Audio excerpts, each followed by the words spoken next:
இந்த பயணம் டாட்ரி பக்கிபீட்டுடன் தொடங்குகிறது.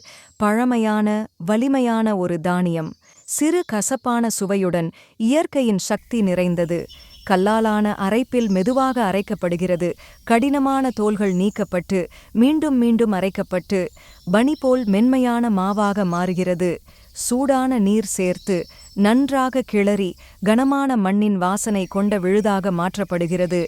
பின் ஈஸ்ட் மற்றும் ஒரு கரண்டி சர்க்கரை சேர்க்கப்படுகிறது.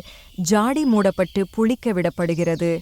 நேரம் தனது மாயையை செய்கிறது. மாவு சுவாசித்து, உயர்ந்து, மென்மையாகவும் காற்று நிறைந்ததாகவும் மாறுகிறது. அடுத்ததாக மாவு அச்சுகளில் ஊற்றப்படுகிறது. உள்ளே ஒரு இனிய ரகசியம் காத்திருக்கிறது.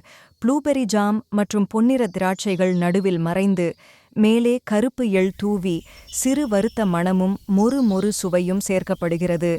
அதிக சூட்டில் ஆவியில் வேக வைத்து, அவை பூத்து, மென்மையான, மணம் வீசும், ஆரோக்கியமான கேக்குகளாக மாறுகின்றன. உள்ளே இனிய பழச்சுவையுடன்.